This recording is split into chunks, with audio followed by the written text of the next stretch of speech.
Macam mana? Kita mesti pisahkan Abdul Wahab dengan Gasidah. Pisah? Ya.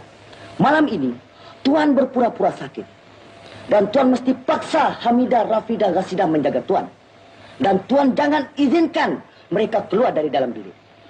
Kalau Abdul Wahab pulang, dia mesti tidur di kandang kuda. Kalau dia sudah tidur lenyap, nanti saya datang ikat dia. Kemudian saya bakar kandang kuda itu. Kalau orang lain tanya, kita bilang saja Abdul Wahab mati eksiden. Bijak. Sungguh bijak. Kalau Abdul Wahab mati, saya tambah lagi 5%. Terima kasih, Tuan. Terima kasih, Tuan. Wah, ketawa besar ya Anda. Untung berniaga. Tidak, Anda baru sebut nama anak Anda. Itu tandanya panjang umur. Anak Anda belum lagi boleh mati. Silakan ya Anda. Anak Anda ada sedikit urusan dengan di luar.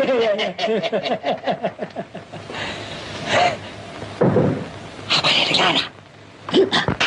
Para pekerja semua, mari sini. Kamu selalu pulang kerja pukul berapa? Pukul 8, Tuan. 8 malam? Tuan.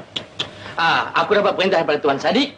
Kamu kalau nak pulang, kamu boleh pulang sekarang. Boleh pulang, Tuan. Tapi lagi satu. Jika kamu suka lampu kah, meja kah, kursi kah, apa saja kamu suka, kamu boleh bawa balik. Boleh ambil, Tuan. Boleh.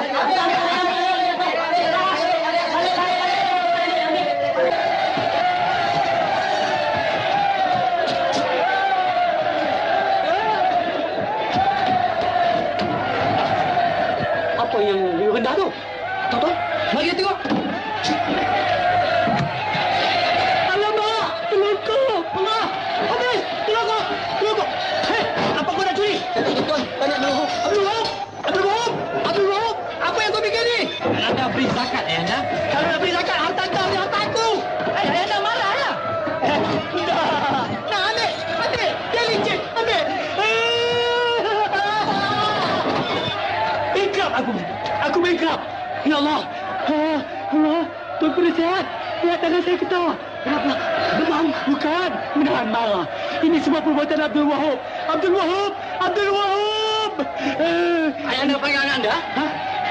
Kenapa ayah Anda menggeltar? Marah? Tidak! Dia sejuk! Sejuk. Nanti anak Anda panggil doktor. Doktor, masuk sini. Dekat. Apa ni?